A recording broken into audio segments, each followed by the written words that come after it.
তো hello everyone, Radhe Radhe সবাইকে, হরে কৃষ্ণ, জয় শ্রীকৃষ্ণ। আশা করছি তোমরা সবাই খুব ভালো আছো। আমি খুব ভালো আছি। চলে এলাম শ্রী গপু চ্যানেল থেকে ছোটোখাটো মিষ্টি ভিডিও নিয়ে। রাধারানীর হাটটা ছোটো জগৎ থেকে আমি হাটটা বেঁকেই দিলাম মনে হয়। তো গুড মর্নিং সবাইকে, শুভ সকাল অ্যান্ড গুড আফটারনুন, শুভ দেবো, কারণ এখন বেজে গেছে হচ্ছে তোমার 12টা 25। তো এখানে কিন্তু আমি গপুদের দেখতে পাচ্ছ, আমি কিন্তু ওদেরকে স্নান টান করে বাসি জামা ছাড়িয়ে শৃঙ্গার করিয়ে দিয়েছি। আজকে এই গপু সোনাকে ভালো করে স্নান করিয়ে দিয়েছি, ভালো করে তুলসী পাতা দিয়ে স্নান করিয়ে সব গোপুসোনা রাধারানীকে বাসি জামাকাপড় ছাড়িয়ে কাঁচা জামাকাপড় পরিয়ে গয়নাগাটি হাতে বাসি দিয়ে ফুল তুলসী পাতা দিয়ে রেডি করে দিয়েছি। এদিকে কিন্তু গিটায় তুলসী পাতা দিয়ে সঙ্গে জল দিয়ে তুলসী পাতা দিয়ে তারপর খাবার তৈরি করে দিয়েছি। এদিকে সকালের জন্য দিয়েছি হচ্ছে নকুল দানা, দুপুরের জন্য দিয়েছি গুড় মুড়ি আর জল। তুলসী পাতা দিতেই হবে। আজকেই সারাদিনে জল রেডি করে দিয়েছি, তুলসী পাতা তো দিতেই হবে, জানোই তো। তারপর ধূপ করে দিয়ে আরতি করে প্রণাম মন্ত্র বলে পুজো কমপ্লিট করেছি এখানে।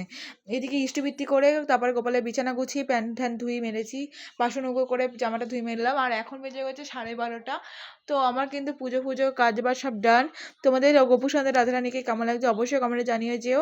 ভালো লাগলে অবশ্যই like comment share subscribe follow করে দিও। টাটা সবাইকে, রাধে রাধে, হরে কৃষ্ণ, জয় শ্রী কৃষ্ণ।